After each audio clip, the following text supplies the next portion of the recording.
চিন্ময় কৃষ্ণ দাস ব্রহ্মচারী ISKCON বাংলাদেশের কেউ না বলে জানিয়েছেন ইসকন বাংলাদেশের সাধারণ সম্পাদক চারুচন্দ্র দাস ব্রহ্মচারী। তিনি আরো জানান, অনেক আগেই ইসকন থেকে তাকে বহিষ্কার করা হয়েছে, তাই তার কোনো বক্তব্য বা কার্যক্রমের দায় ইসকন নেবে না। বৃহস্পতিবার রাজধানীর স্বামীবাগে ইসকন বাংলাদেশের আশ্রমে আয়োজিত সংবাদ সম্মেলনে এমনটা জানিয়েছেন তিনি।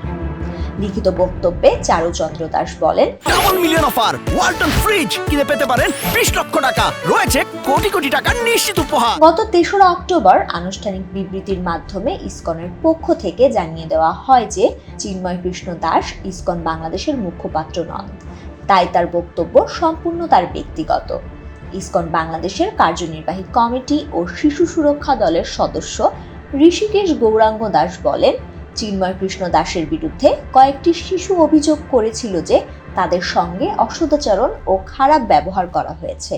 তখন তদন্তের স্বার্থে 3 মাসের জন্য তাকে সংগঠন ও পুণ্ডরিক ধামের পদ থেকে বিরত থাকতে বলা হলেও তিনি তা মানেননি। এ কারণে তাকে ইসকন বাংলাদেশ থেকে স্থায়ীভাবে গত জুলাইয়ে বহিষ্কার করা হয়। ভারতের পশ্চিমবঙ্গের বিজেপি নেতা ও রাজ্যের বিধানসভার বিরোধী দলীয় নেতা শুভেন্দু অধিকারীর বক্তব্যের বিষয়ে তিনি বলেন, ইসকন একটি আন্তর্জাতিক সংগঠন, ভারত থেকে পরিচালিত নয়। কোনো ব্যক্তি কি বললেন সেটি তাদের বিষয়। সংবাদ সম্মেলনে ইসকন বাংলাদেশের সভাপতি সত্যরঞ্জন বারৈ আইনজীবী সাইফুল ইসলাম হত্যার ঘটনায় জড়িত দুষ্কৃতিকারীদের দৃষ্টান্তমূলক শাস্তি নিশ্চিত করার আহ্বান জানান।